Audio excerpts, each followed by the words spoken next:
lovely humans, Lana here with another video, and the message is, I love that I always have to start these videos with a deep sigh. I feel like that's a reflection of where I'm at and where a lot of us are at. This video I'm filming the day after the finalization of the US election, and I think we're collectively, a lot of us out are breathing a deep sigh. But that's not what I'm here to talk about.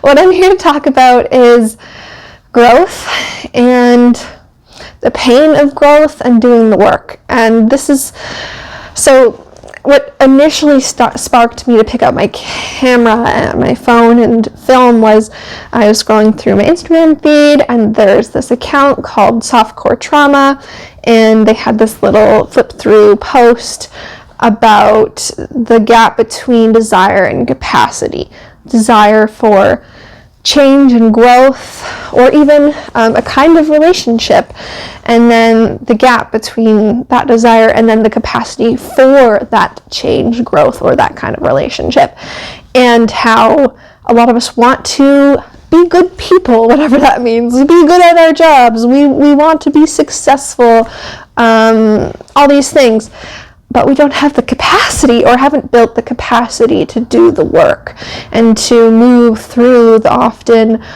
painful and uncomfortable challenges and times that growth requires.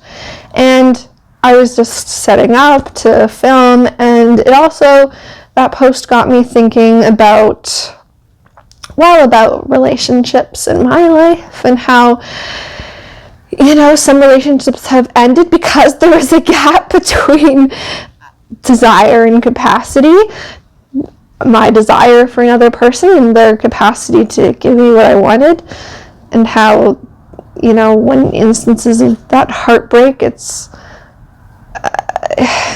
sucks, but at least you learn something, and you learn something more about what you want out of relationships and take that forward. But a lot of us aren't willing to risk the hurt to find out what we really want. And then all of this got me thinking about Brene Brown's Atlas of the Heart book that I just started. I'm hoping to really sink my teeth into it this weekend when I'm getting a tattoo. But just in the first couple pages, she talked about how most people tend to avoid pain at all costs. And let me see if I can find the exact quote. Okay, so the exact quote is in the introduction. And Brene is talking about her upbringing and sort of the sort of sensitivity, I guess, that she developed and she sees now as her superpower. So, she says, I understood that people would do almost anything to not feel pain, including causing pain and abusing power. And I understood that there were very few people who could handle being held accountable for causing hurt without rationalizing, blaming, or shutting down. And she talks about this realization, this is something she was already realizing as a child, but it still rings true today in her work. And she's done work with companies and a lot of work with leadership of organizations on how to lead good people, make good business decisions. Anyway, part of all that is often that self-awareness, and there's a lot of bad leaders out there, or leaders that are unintentionally causing a lot of harm because they literally just can't deal with pain. And this was just a few pages into the introduction, and I was like, wow, that I read that like a week ago when I first started the book, and it's stuck with me because it's something that I've been working on as I mature as a person, the recognizing when I'm feeling pain or discomfort or even just boredom, and just how that shows up in my body, and learning to notice those symptoms in my body, and instead of distracting myself or externalizing the discomfort, to recognize it and sit with it, or do something constructive to address it. Whether it's, anyway. So, and that practice is so difficult because it requires hard work. It requires accountability and not avoiding the problem. And I think this world is so fast-paced. We have so much to do with our jobs, and then it's come home and care for the people in your family and your relationships, your home, and then you're expected to, be an active citizen and participate in volunteering, or maybe you have sports and hobbies, and there's just so much. It can feel frustrating when people are telling you to just add another thing to that list of things you ought to be doing. And I don't know, I think this brings me back to the gap between desire and capacity, and so our desire for growth, change, evolution, a world that is welcoming to all, and capacity. I think it comes down to a lot of that emotional regulation. It comes back to, I'm thinking about, the body keeps a score book. Back to Gabor Mate's Myth of Normal book. If you've watched any of my videos when I was reading that, he talks about dysregulated leaders and how we have a lot of people at the height of society, at the height of what we define as success, achievement, whatever, positions of power in our societies, who are really dysregulated, who have led really painful childhoods and have had really awful things happen to them. And instead of learning how to sit with those feelings or, properly address them, they've really learned to shove down or mask or convert pain into anger or, hyperproductivity.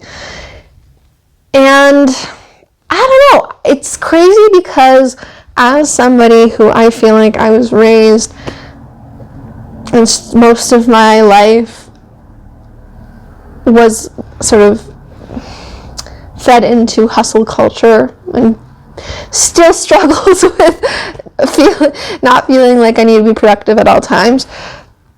It feels crazy to be bringing it all back to self-care, but I think one of the most valuable things I've learned in therapy is about the whole window of tolerance concept, and how if you feel like you're at the end of your rope, you are stressed out, you haven't taken a shower, you haven't journaled, you haven't had a moment to reflect on your thoughts, you haven't had a moment to take a deep breath and do nothing for like a minute, you aren't going to be at your best self. And I can't remember which book it was that I was reading, but I think it might have been Eckhart Tolle's Power of Now book, but I believe so, where he talks a lot about your best decisions are made from a state of relaxation or presence, and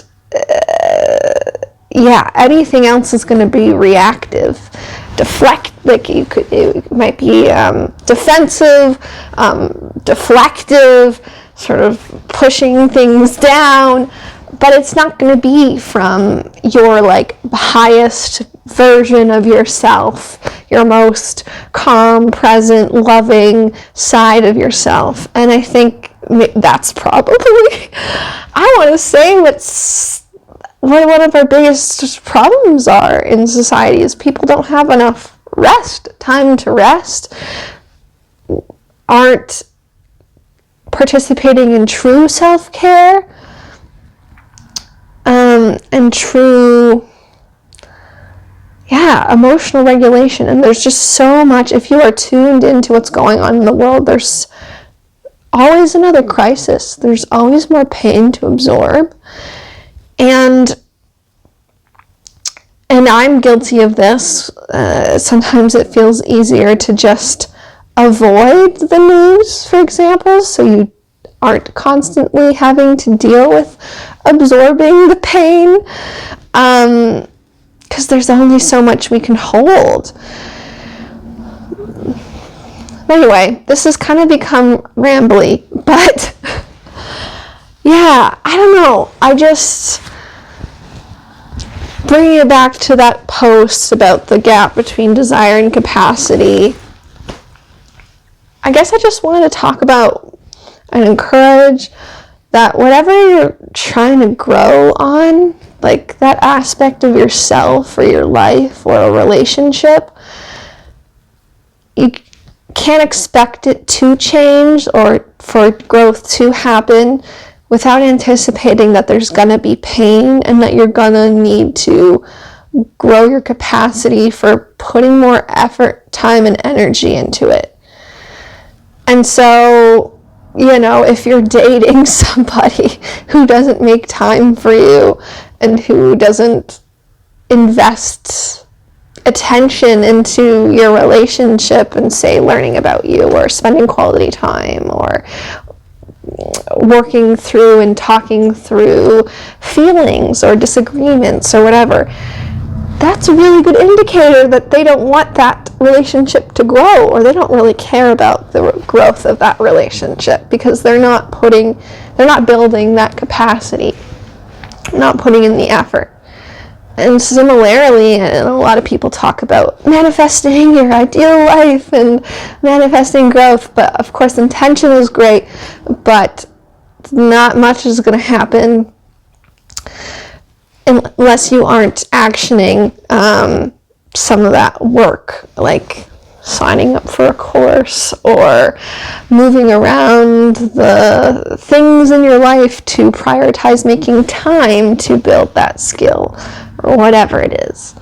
And I think there's also a point to be made about grace and giving yourself grace, and that if you have tried something new and you're trying something new, learning a new skill, starting a new relationship, starting a new job, if you're feeling pain, if you're feeling at your wit's end, if you're feeling uncomfortable, that's okay and that's good. Like, that's to be expected. Otherwise you wouldn't be growing. So, and I think a lot of women, especially when you start feeling that discomfort, we kind of start adapting the imposter syndrome, and we think something's wrong, like, oh, this is hard, or oh, I'm feeling uncomfortable and stressed, or I'm making mistakes, or I'm learning new things as I go, and we think that's a bad thing because we think we need to have it all figured out. But that's just, you're building your capacity in this new area. And yeah, instead of feeling bad about it, or I don't know, pushing those feelings down or pushing yourself until burnout, try, I don't know, noticing how these things are showing up in your body and bring it back to the basics. Like, for me, I know I feel 1,000 times better if I am clean, like physically clean. Like, I know things are bad if I haven't showered in a while and I've got greasy hair. So literally just taking care of your personal hygiene, which is a very simple thing, and like dressing for success, for example, like giving yourself an extra 5-10 minutes to lay out an outfit that you know you're going to be comfortable and confident in, or making time to meal prep so that you have satisfying lunches throughout your work week. So even though if it's stressful, at least you're fueled. Or just prioritizing good sleep. It's just the simple things. And even if you can't take, say, a full lunch break, giving yourself 3 minutes to just stare out into nature or be outside in nature and take some deep breaths and not look at or think about work, that helps me so much in helping to refill my cup, build back that window of tolerance so that I can feel a little bit more centered and not be reacting to everything kind of instinctively. So I can be, operating from a place of peace and love for myself because I'm taking care of myself. I'm sending these messages to myself that I care for myself.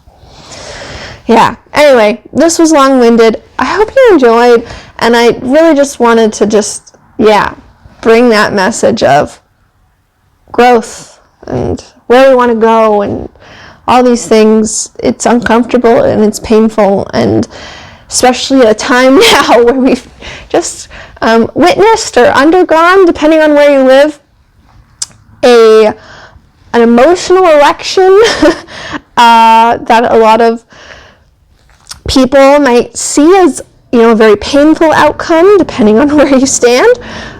I don't know, what we need is, really to keep focusing on connecting and building our tolerance and our capacity for going through these changes so that we can, instead of reacting to, uncomfortable, upsetting events like an election that hasn't gone our way, instead of reacting out of fear and pain and anger, we can try and lean towards cooperation, collaboration, love, peace, connection, all the good things that will drive us forward.